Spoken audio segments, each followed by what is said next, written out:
ओम। आइए ब्रह्म मुहूर्त में परम पिता परमेश्वर का स्मरण करें। ओम।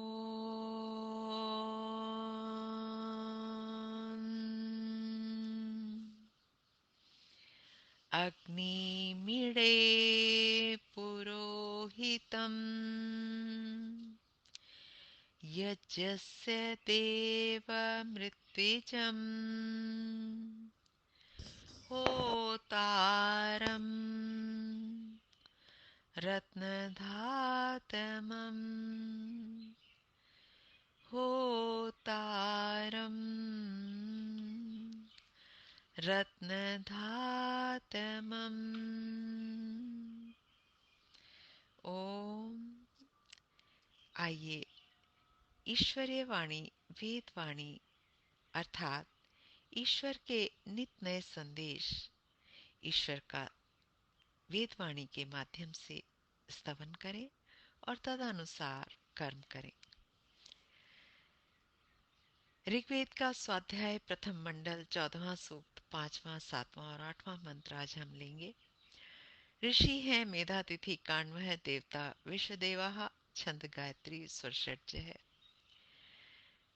सामान्य पंडित जी ने मंत्र को शीर्षक दिया है उपासक के लक्षण और मधुपान और यजत्र ईडयः तीनों मंत्रों के शीर्षक।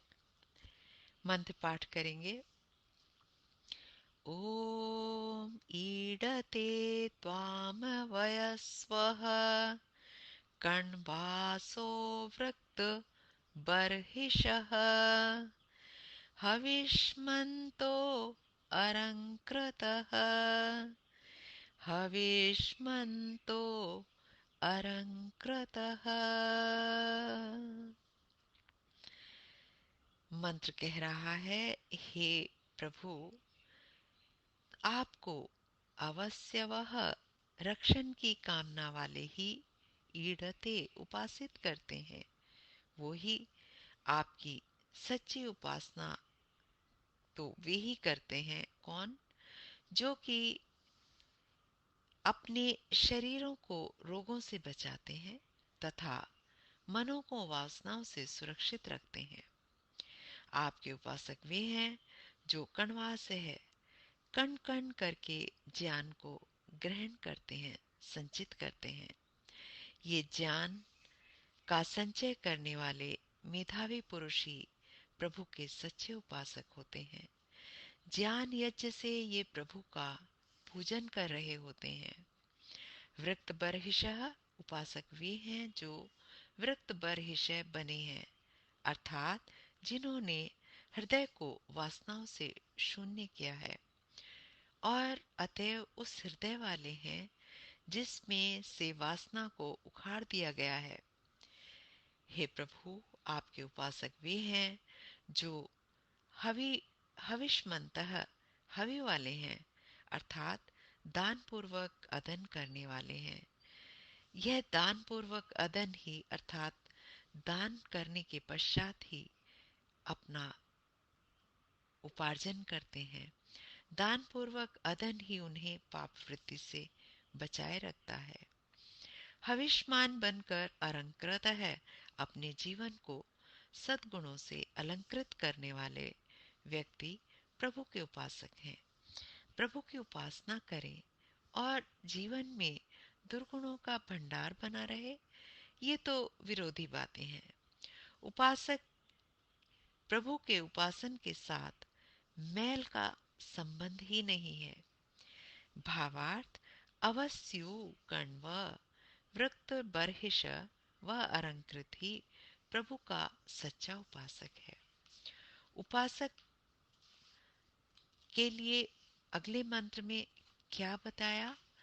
मधुपान। मंत्र पाठ।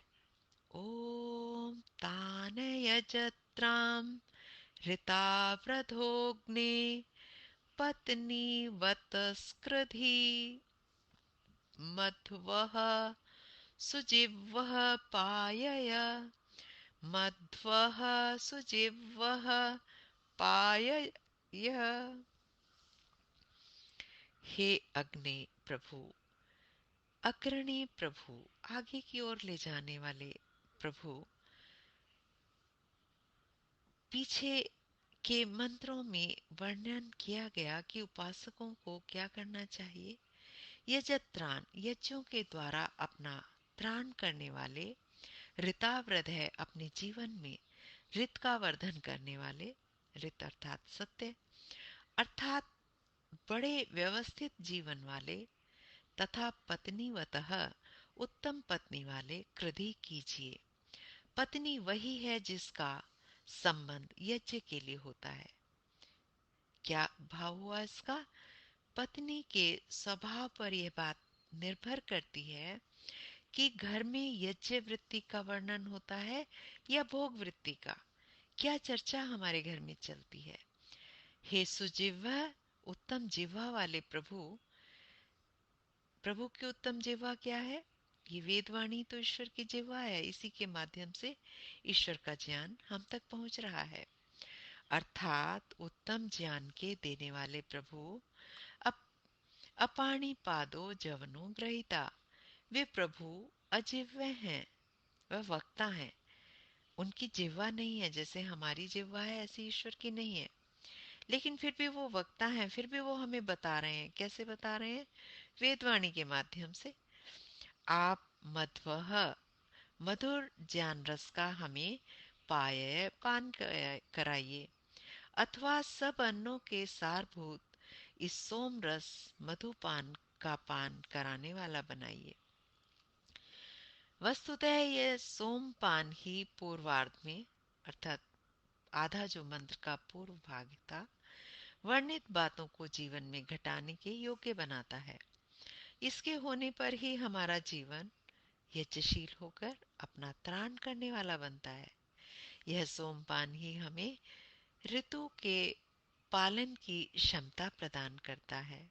ऋतु के पालन, हर ऋतु में हमारा स्वास्थ्य अलग तरह से व्यवहार करता है, तो ऋतु के अनुसार हमें भोजन करना चाहिए। ये अगले मंत्र में हम जानेंगे। तो कहा ऋतु के पालन की क्षमता प्राप्त कराता है, और इस सोमपान से ही, वीर्य रक्षण से ही पति पत्नी का संबंध वास्तविक संबंध बन पाता है।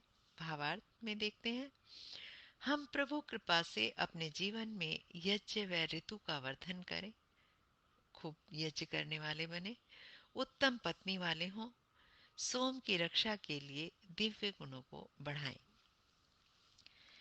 अगला मंत्र यजत्र ईडय मंत्र पाठ करेंगे। इसके देवता और ऋषि वही हैं। ओम ये यजत्राय ईडयास्ते ते पिबन्तु जिह्वया मधोरग्ने वषट्कृती, मधोरग्ने वषट्कृती। ओम। हे अग्नि, ईश्वर का नाम अग्नि, अर्थात वो हमें शुद्ध, पवित्र और ज्ञान की ओर आगे बढ़ाते हैं। हे परमात्मन, आपकी कृपा से वशटकृति स्वाहाकार से युक्त इस जीवन में, स्वार्थ त्याग वाले यजमय जीवन में, ते वे व्यक्ति, कौन कौन? जिह्वया, जिह्वा से, मधोह पिबंतु, मधुर रसों का ही पान करें। ये जो व्यक्ति यजत्राहा, यज्ञों द्वारा अपना त्राण करने वाले हों, अर्थात अपना कल्याण करने वाले हों। और ये जो ईडयाहा, ईड कहते हैं स्तुति को, तत्र साधु हो, प्रभु स्तवन में उत्तम है, श्रेष्ठ है। यजत्र व ईडय, वे ही बनते हैं जो मधुर सात्विक अन्न रस का सही सेवन करते हैं। सही अर्थात हित भुक, रित भुक, मित भुक। हित, जो हितकारी हो वही खाएं, जो कल्याणकारी हो वही खाएं। मित भुक, थोड़ा खाएं। ऋत भुक, ऋतु के अनुसार खाएं। और जीवन को यज्ञमय बनाते हैं।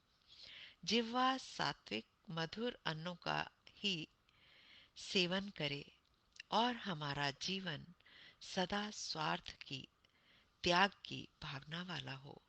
बस प्रभु का सर्वोत्तम स्तवन यही है। भावार्थ, प्रभु कृपा से भोजन में ही हमारी रुचि सात्विक अन्नों की ओर हो और यज्ञों द्वारा हम अपने शरीर व मन का रोगों व वासनाओं से त्राण करने वाले बने। आज के मंत्र का यही सुंदर संदेश, इसको अपने जीवन में उतारें और सदा प्रसन्न व सुखी रहें। ओम इति शम। नमस्ते। धन्यवाद।